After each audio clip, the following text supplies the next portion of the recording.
What's up, good people? Welcome back to Stock Up with Larry Jones. Hey, for those of you that did not watch yesterday's Valentine's Day special, go ahead and look below, and I'm gonna leave a link, and or you can watch the video before this.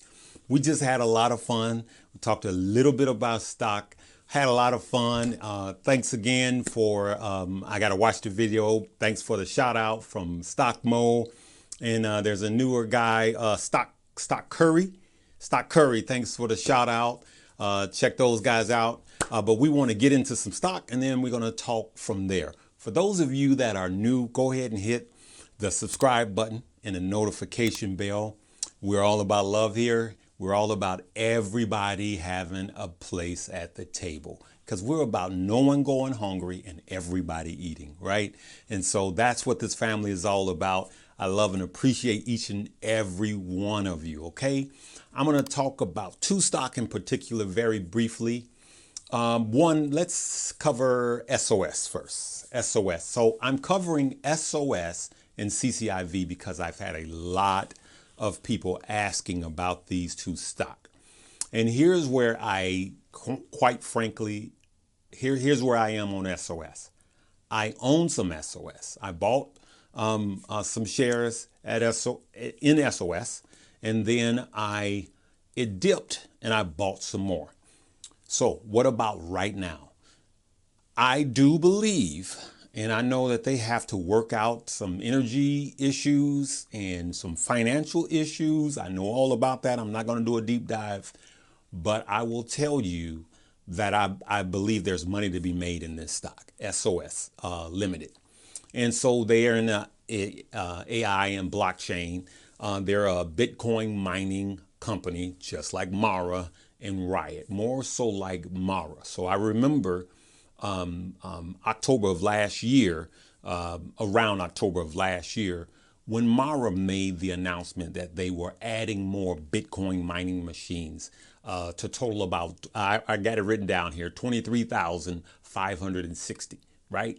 SOS, they purchased 5,000 mining machines, okay?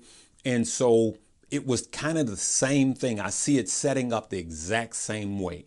With SOS, it popped up. And remember, you guys that's been following me for a while, MARA did the same thing. I bought MARA I saw it at $1, and then I saw it run up to $4.50 and I bought it, right? Then it ran up to like 5 something, and then it came back down to like $1 something, right? So what did I do? I didn't sell. I doubled down. And now it's ran up. I think the last I saw it, it was like $38. Okay. So for those of you who said, yeah, but it's already ran up. Yeah, that's what the same thing happened with MARA. But then I wound up making 850%, 850% just by holding and actually doubling down. So it was, as percentage wise, it was the first time I made over 500% on a stock, and it was ridiculous. So I at one point I did see I was up 900% on MARA, which is a Bitcoin mining company for those of you that don't know. And so the ticker symbol is SOS. It's called SOS Limited. Okay. And so what I would do is I would wait for a dip. Now, Monday, it could run. You could miss it.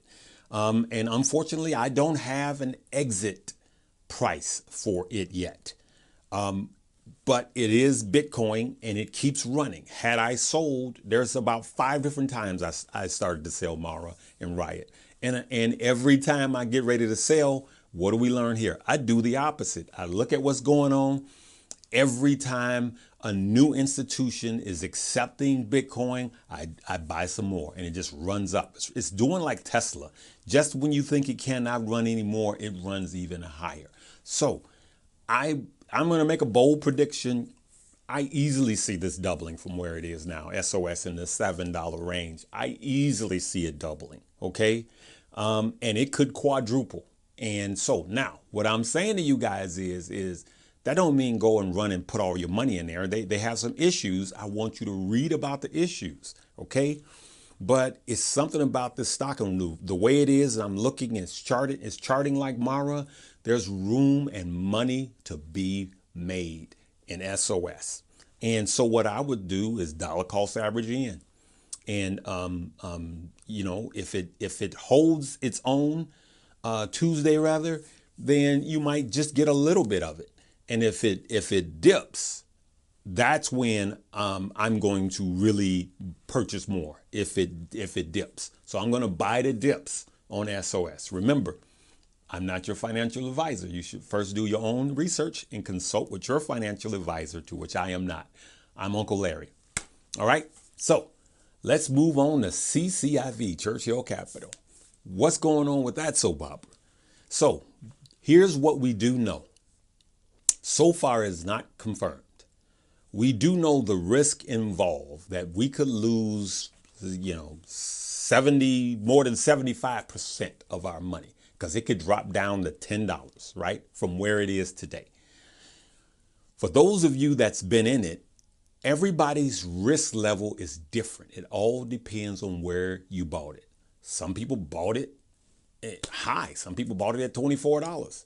But some people are up 100. Some people are up 200%. So everybody's not in the same boat with CCIV.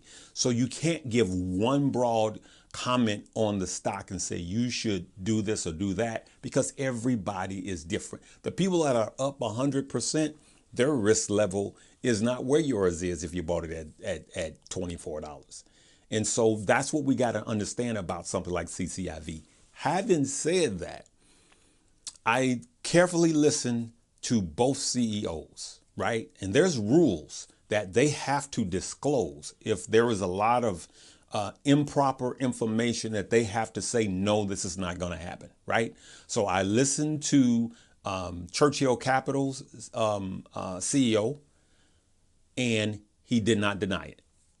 I listened to the Saudis, who put all of that money in there, 1.5 billion. They didn't deny it, okay?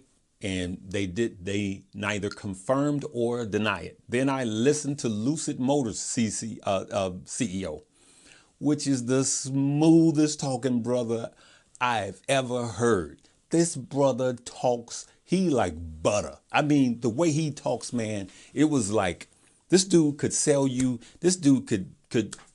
your toe jam back. He's so smooth, man. But anyway, he didn't deny it. And so I think it's going to happen. But I have to tell you, again, everybody has been doing a great job. It's still a rumor, good people. It hasn't been confirmed. But I got a feeling, if you look at the charts, okay, there's a lot to talk about CCIV. I'm going to try to make it really quick. There's some trends that went on, and I actually made a lot of money, right? I bought and sold CCIV 4 times already, and I'm going to tell you how. So those of you that know already, you know. So every time, so there's a couple of things going on. There's whales playing with it. If you look at the charts every week, just about daily, every other day, you will see, look at a chart, you'll see a big dip and it comes back. Then you'll see a big dip and it comes back. And people are selling like big chunks. What I believe it is institutions trying to push the price down. More institutions are buying into CCIV right now. They're buying it. They're buying it up. They're buying it up. And so what institutions don't want to do is pay a premium. They want it down. So what I think those big dips are, when it dips down and people panic sell, they're trying to push that price down. Just look at, for the last 8 days, go look at every day chart. You'll see a dip, and they're trying to force it down. This is what I believe. This is my theory, okay? And because they're trying to make it a buy, because they know something. I believe that they know that this is going to happen. It's still a risk of people, but I believe they know it's going to happen. Also, too, the Reddit, if you look at it, and I've been saying this, and it's been like clockwork because I've been making money off of it this way. Just about every time GameStop was up, CCIV was down, because it's the same pool of people. and they're pulling their money, putting it here, especially on weekends. I don't want to run the risk is what they're thinking. Over the weekend, something bad news might happen. So they pull it out and they put it into the GameStop movement, right? That happened for a while. Then they were both down because they went over to the weed stock. All right. So what I did was, you could do this with the stock or you can do it with the warrants. I just choose to do it with the warrants. I'm not getting into warrants because we're not exercising the warrants, good people. For those of you that's new, just think of the warrant. This is not what it is, but just think about it this way. Just think of the stock as the adult and the warrant as a child. So this is just a mini piece of this. Like this is a donut and this is a donut hole, right? Just think about it this way. The stock is the donut and the warrant is the donut hole, right? Same donut made from the same dough, tastes the same. But this costs less because when you go to the donut place, the donut holes cost less. So think about the warrants like that. And so what I did was every time it went down, the CCIV price went down, I bought a baby stock, which is the warrants. I bought the warrants. And every time I saw a dip like that, I bought more warrants. And then every time it went back up, I sold the warrants. Bought the warrants, sold the warrants. Bought the warrants, sold the warrants. I did that 4 different times. So what did that accomplish? And I cashed out every time. So every time it got close to where I thought it was going to be, what I did was I squeezed my trailing stop loss. I put a trailing stop loss on the warrants on the way up, not on the way down, on the way up. I put a trailing stop loss on those warrants every time. And then the closer it got to where I thought it was getting back to the highs, I would squeeze the percentage. I would go from 10 to 5 to 3. I know it takes a lot of time, good people, but this is what I did. But I will tell you that I've made thousands of dollars doing that. So what I'm doing is limiting my risk. And then every time it popped, I waited for it to go back down. I bought more. You can do that with stock. You don't have to do it with warrants. And play this as a long-term and short-term. So here's what I did. I bought some more shares that I have in my Roth. And so when it goes through, I'm keeping those shares, but in my regular trading portfolio, I'm selling those puppies and taking the profit and I'm running if everything goes according to plan.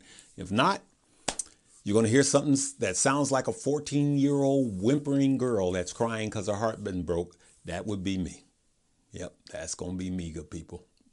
So it is never, ever wrong or a bad idea to take profits. You don't need anybody's permission to take profits, right? Limit your risk, take your profits if you want to. And that doesn't mean selling everything. You could just sell a little bit. If you feel like that's what I'm not telling you to do it, but if it's just too much, then there's nothing wrong with taking profits. You've already made money, okay? No one can time the market. No one knows the absolute bottom and no one knows the absolute top. No one, okay? The $5 a day challenge that starts on the 22nd of February. So it starts this coming Monday. And I want you guys to look at the video so you can get everything. I do offer a Webull link below, but you can't buy fractional shares with Webull.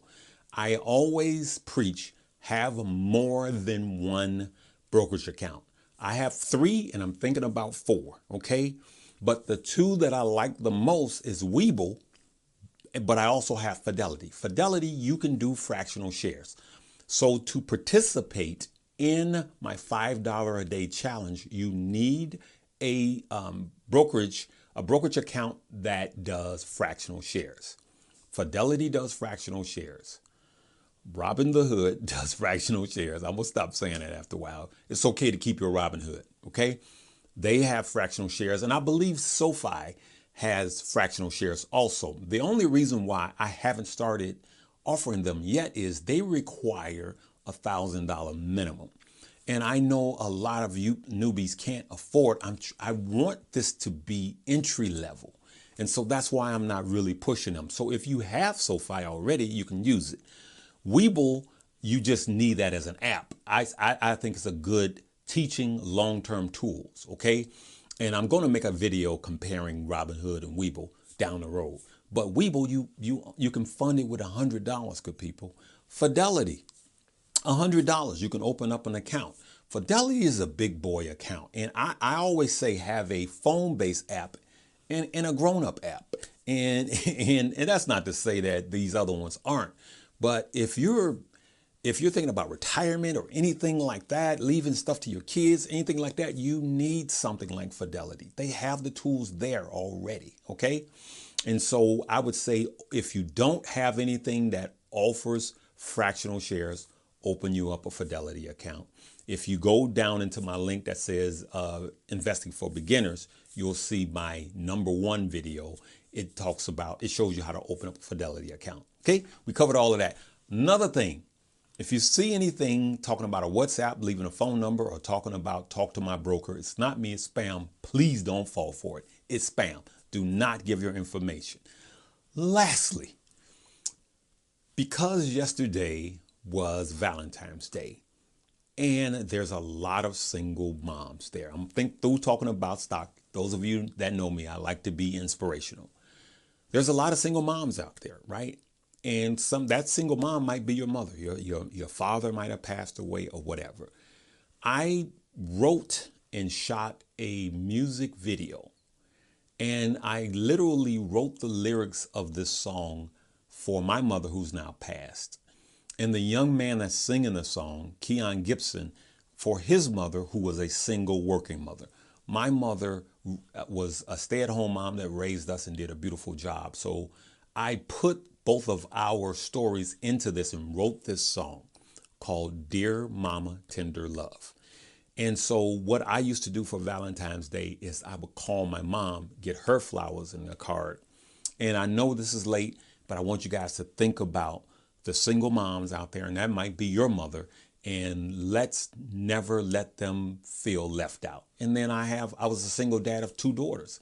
And so I would always buy them candy, and they're older now, so I miss this time. But, let them know, especially if you're a dad, the only way that these young ladies are going to find out about a relationship and how they should be treated by a man, they should see that from you, okay?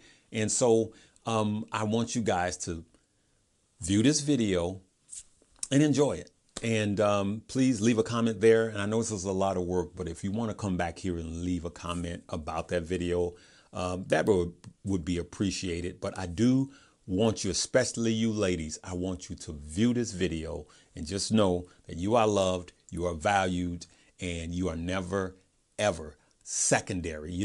I always hear the term, you want to be celebrated and not tolerated. So to the ladies out there, we celebrate you. Okay. All right. I'm sorry I went into that, good people. I can't help it. This is my DNA. It's who I am. I talk this stuff because I live this stuff. All right. I love you, good people. Live, love, laugh, and learn.